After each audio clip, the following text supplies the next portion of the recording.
গ্যাস্ট্রিকের সমস্যা বা খাওয়ার পরে যাদের বুক জ্বালাপোড়া করে, মনে হয় যে গ্যাস উঠে, তারা প্রাকৃতিকভাবে কিভাবে এখান থেকে বের হয়ে আসতে পারবে।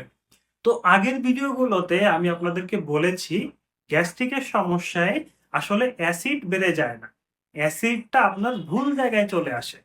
আমার যে ইসোফেগালের যে স্ফিংটারটা আছে, লোয়ার ইসোফেজিয়াল স্ফিংটার, এটা যখন দুর্বল হয়ে যায়, তখন পেট যখন চাবাইতে থাকে, এই অ্যাসিডটা উপরে উঠে আসে, তখন আমার বুক জ্বালা পোড়া করে। তাই এখানে মেইন দোষ হলো এই স্ফিংটারের। আপনি যদি এই স্ফিংটারটাকে টাইট করতে পারেন, তাহলেই আপনার বুক জ্বালা পোড়া করা বা গ্যাসের সমস্যা এগুলো থাকবে না। এখন এই স্ফিংটারটা কখন দুর্বল হয়ে যায়? কিছু কিছু খাবারে এই স্ফিংটারটা দুর্বল হয়ে যায়, যেমন চা, কফি, চকলেট অথবা চর্বি জাতীয় যে খাবারগুলো আছে, এগুলো আমার স্ফিংটারটাকে লুজ করে দেয়। তো আপনারা এই ধরনের খাবার অ্যাভয়েড করার চেষ্টা করবেন। এছাড়া একটা গবেষণায় দেখা গেছে, পেটের অ্যাসিড যখন দুর্বল হয়ে যায়, তখনই মূলত আমাদের এই স্ফিংটারটা দুর্বল হয়ে যায়।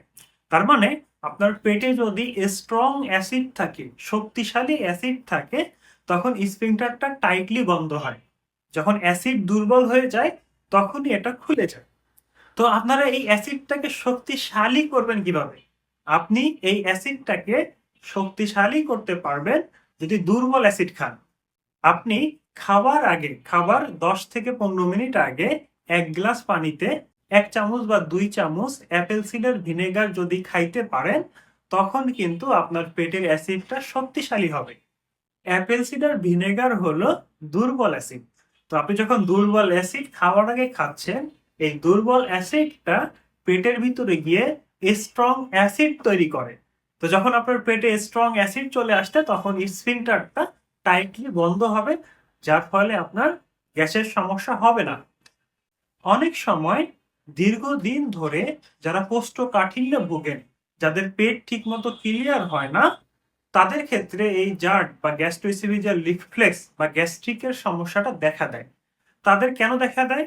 কারণ আপনি যখন খাবার খাচ্ছেন, সেই খাবারটা স্টোমাক হয়ে নিচে নামতে হবে। তো আপনার নিচে যদি ক্লিন না হয়, নিচে যদি পায়খানা পরিষ্কার না থাকে, তখন তো খাবারটা নিচে নামতে পারতেছে না। যার ফলে কি হচ্ছে, খাবারটা বারবার মোচড় দিচ্ছে, মোচড় দিয়ে উপরে উঠে আসতেছে, আপনার জার্ট হচ্ছে। তো যাদের পেটের সমস্যা আছে, পেটের সমস্যা দূর করার জন্য আপনি খাওয়ার আগে ইউসুফগুলের বসি, শাকসবজি দিয়ে অথবা অনেক বেশি যদি পানি খান, তখন কোষ্ঠকাঠিন্যটা কেটে যাবে। এরপরও যাদের কোষ্ঠকাঠিন্য দূর হবে না, তারা সোনা পাতা অথবা ইউনানি আয়ুর্বেদিকের ন্যাচারাল ওষুধ ট্রাই করতে পারেন।